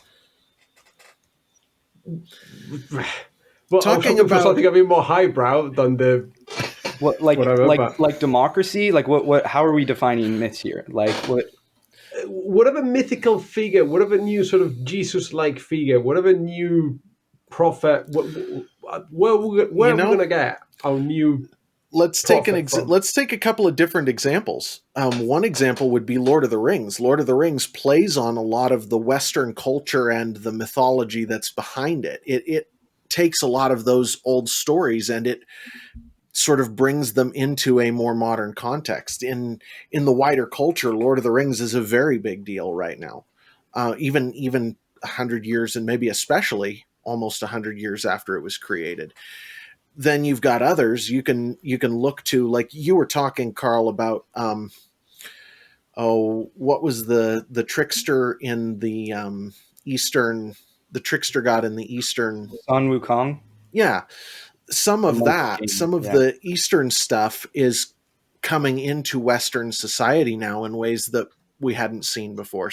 So there's modern mythology that my kids are more familiar with than I am from the East because it has been brought into the West, right? And then we've also got other things like a while back I read some books by I'm gonna call the wrong author, but he wrote from a Norse mythology sort of basis, and a lot of his fiction came out of that. That one isn't as widely known, but we pull our modern mythology from a lot of different places. We really do. Yeah, I'm still confused. Like, how are we defining mythology too? Because like a lot of these are ones I think generally would identify as fictional, and myths are frequently believed to be like in America, the founding fathers. There are myths around the founding fathers, literally True. to ones we know for a fact are fake, like George Washington and The cherry tree, cherry tree, yeah. Yeah. But to other, like the ways we talk about them are not actually reflective of who they were. I mean, they were complex individuals. And obviously this is very American centric, right? I can only speak from that perspective, right? But I mean, every nation has, right, their myths. So go on, but Martin Luther King, would it be a modern myth? Yeah, I think there is absolutely Sure. modern mythology around MLK. Yeah. Jesse Owens, Muhammad Ali. I don't know. Do we get them from music, sports these days? Celebrities. Celebrities, yeah. Sure. There are a lot of those places. When I try to define myth, modern myth, the place I go is to the stories that people sort of hang on to. No matter, it's like in American politics, JFK is a huge source of that sort of myth. People held on to stories about him and his sort of, well, what he did and what he tried to do and how he was killed and all of that for a very long time compared to other US presidents. Abe Lincoln is another one in U.S. politics. You can go back to other. Here's a great one. Robin Hood is a myth that is sort of a modern myth, right? It depends where we're defining modern, right? Right, exactly. But I'm talking about stuff that's in the last 1,000 years. Oh, I was going to say 20th century onwards. To make it moment. Fair enough. Just to put a date. I think we're too cynical. I think Hollywood is absolutely. You want to talk about it? It probably isn't healthy. I say it as someone who works in the industry, but there are myths that permeate American culture that impact the way your everyday citizens live their lives. Such and the seeking of fame and fortune. The idea that those things make you more moral. the idea, or that it makes you somehow, raises you somehow above the rest of right? the population having fame and fortune. Not necessarily makes you more moral, but somehow elevates you in status.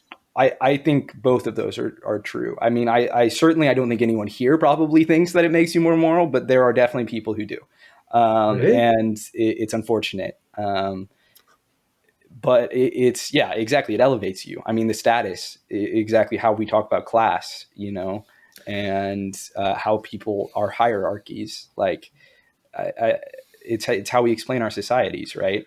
And Here, then here's another interesting one. What about World War II? I know that that's bound to carry forward in the consciousness of all of our nations. yeah, absolutely.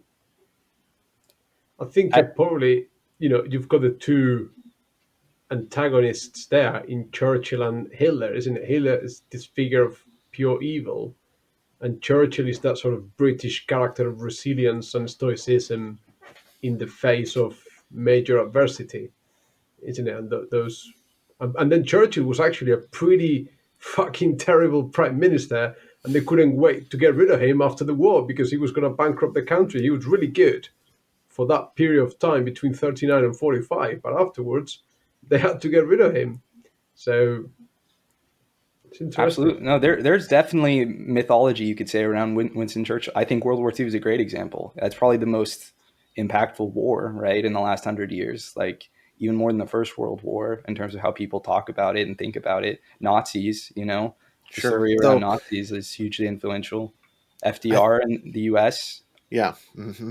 Well, and the First World War and Second World War are kind of intertwined in ways that almost makes them part of the same chain of events, right? Mhm. So Yeah, I that all yeah, that's definitely true. I mean, all you could extend that then into the Cold War because mhm. those events directly led to the Cold War too. But it's Well, as all much as you can draw lines between anything. right. Exactly. Yeah, it's a Yeah. complex web, infinitely complex. Mhm. I like the whole Cold War thing. I think that brought a lot more because it wasn't a direct open confrontation. It was more in the common um, imaginarium, isn't it? Like the whole witch hunts in the US, and the That's Red Scare, and all that stuff. I think that there's a lot more myth possibly around that absolutely. Sure. in World War Two.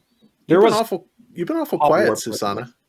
but Oh, I don't know much about modern myths, so I was just listening Oh, fair enough. um, Fair enough. and I thinking. actually think that pointing to sports. Oh, I'm sorry. Go ahead. No, I was just thinking of how, because you were talking about the witch hunt and all that, and how mythology can be used for um, evil, to do harm under the guise of good and righteous, and because the gods say so.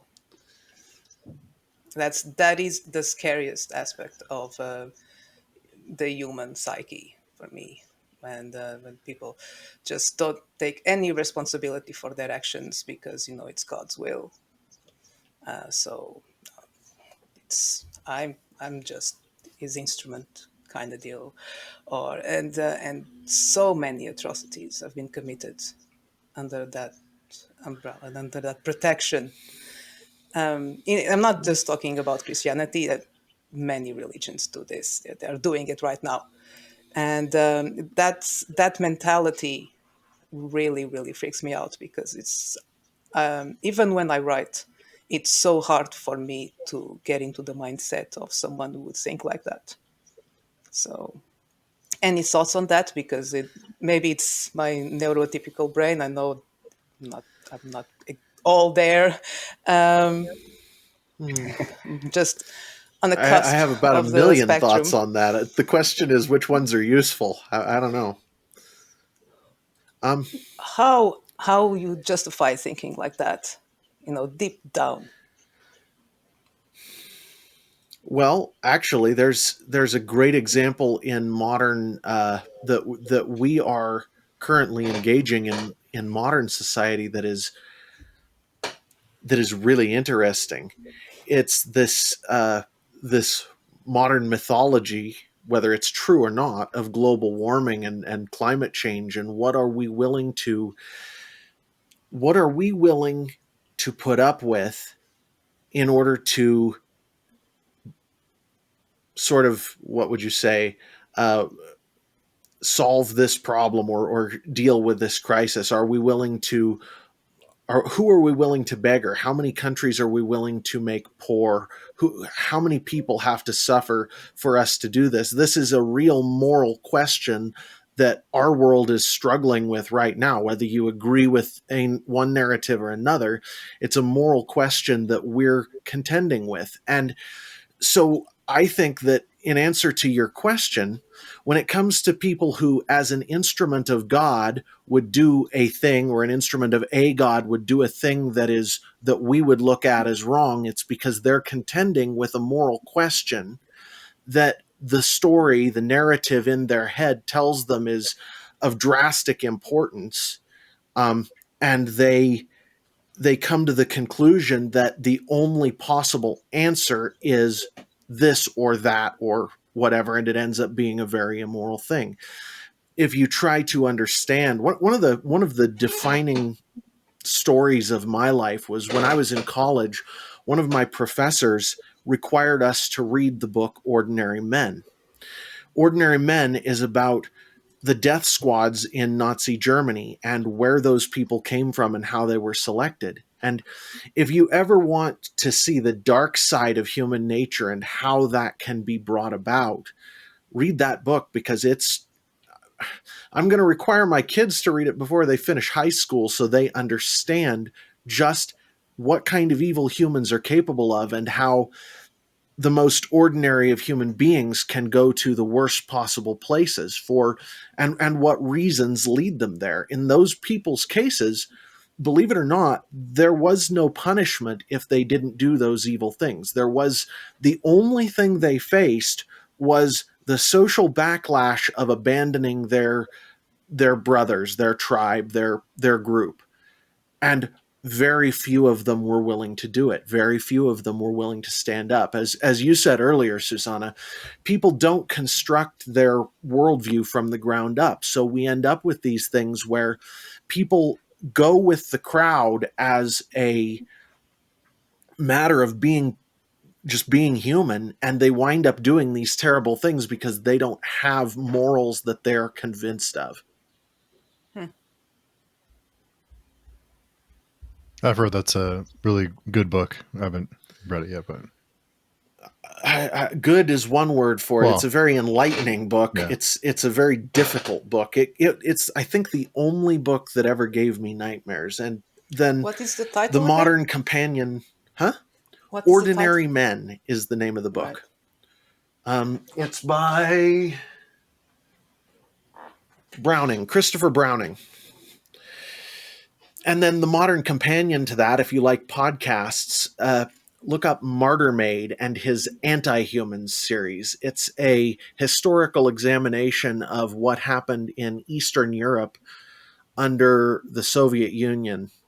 And it's even worse, if anything. Like that one, it took me a week to recover from that and have a view of the world that wasn't just totally dark. I don't do that to myself very often, but if you really want to understand how deeply evil people can get, that's the one that it sort of reoriented my perspective. That's I didn't realize we're coming up on 2 hours, so I didn't snap. But before we wrap up, I want to give everyone a chance to where we can find everyone. So, Jared, where can people find you and learn more about you and your work? Okay, so e6universe.com is where you can find my fiction. We didn't even actually really get to talk about that much, but basically it's a fun story. It's a young adult sci-fi novel. and with more coming, a couple of short stories on the way, stuff like that. If you're interested in my more nonfiction stuff, modernapocrypha.com is a podcast that a friend and I have been doing. And you can find me on X at Modern Apocrypha. Nice. Name. Modern That was a Apocrypha. cool name. Yeah. I'm bad with titles, so whenever I hear a good title, I'm like, oh, that's cool. And You Jose say that, working. Yeah. Sorry. I just got to jump in. Page chewing is great. Page chewing is a great title. It's actually not mine. Okay, well, shame on you. Well, yeah, I actually did like this like giveaway for people to nominate titles because I'm terrible at them. And Pax Panic, a YouTuber, nominated Page Chewing, and we put it up to a vote, and that actually won the vote. And then she tragically had cancer, and she passed away about in June or May or June. Oh my God. So it's like special to me. So yeah. But anyway, not to get too sidetracked, but Jose, where can people find you? Mostly to my YouTube channel, Jose's Amazing Worlds, and also on the page chewing.com forums. Nice.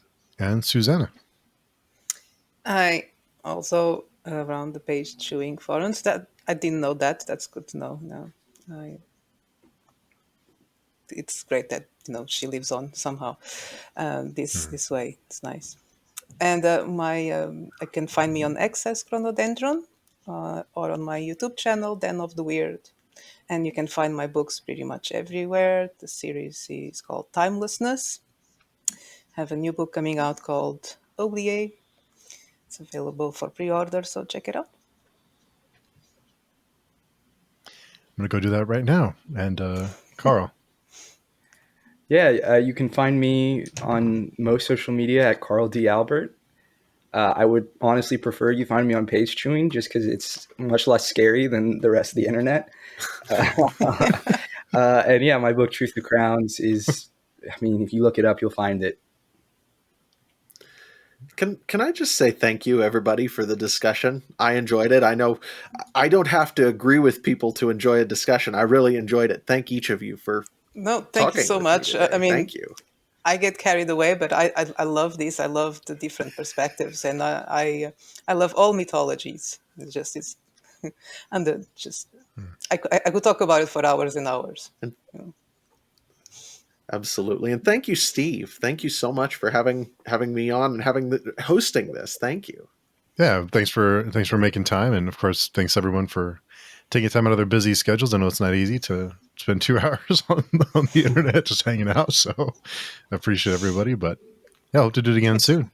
And so I'll have all the links for everyone down below in the description. But until next time, we'll talk to everyone soon. Bye.